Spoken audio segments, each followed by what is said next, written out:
Hi, I'm Paul Battaglia. This is section 3.2. Students come into section 3.2 knowing how to find the slope of a secant line and the slope of a tangent line.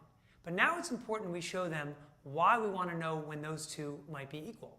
That brings us to the mean value theorem. So the essential question we would like students to be able to answer at the end of section 3.2 is, what is the mean value theorem and how is it used? So the first thing we can look at is that we'll be able to address here mathematical practice number 1, reasoning with definitions and theorems. So we want to highlight the two necessary conditions for the mean value theorem to even apply. Number 1, function must be continuous on a closed interval, a to b, and differentiable on an open interval, a to b. Now, if need be, we can look at figure 3.9 for a case when it's not differentiable in the middle of an interval. This does a good job visually of showing students what to look for. From here, we might go to example 3.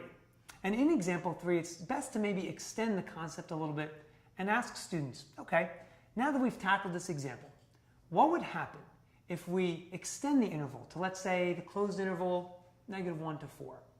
After extending example 3, we can go to example 4. And the great thing about example 4 is it's got some real-life basis behind it. Let me give you an analogy. Let's suppose that I'm driving on the highway and I clock in at a toll booth at 10 a.m.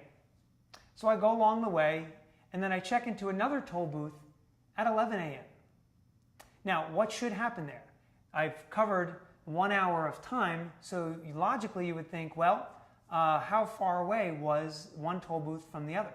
Well, if the speed limit was 55 miles an hour and those toll booths were a little bit more than 55 miles away, we're okay. But if those toll booths were, let's say, 75 miles away and it only took me an hour, then what we can conclude from this is that I must have been speeding. I must have been exceeding that 55-mile-an-hour limit.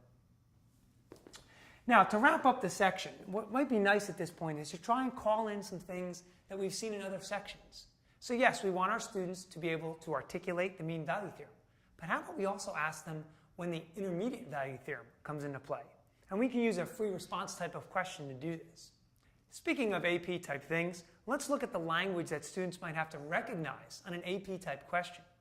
They may see something that says, tell me when the instantaneous velocity is the same as the average velocity. Or maybe even more conceptual and abstract, prove that there must be a value, k, in between a and b, such that f prime of k is equal to a certain number. This particular phrasing really throws students off because it's difficult to get their heads around. But what we want to do is reassure students that this is just another way of expressing that there must be a place where the slope of the secant line is equal to the slope of the tangent line to a curve. I hope these tips have been helpful, and I'm sure you'll have much success in section 3.2.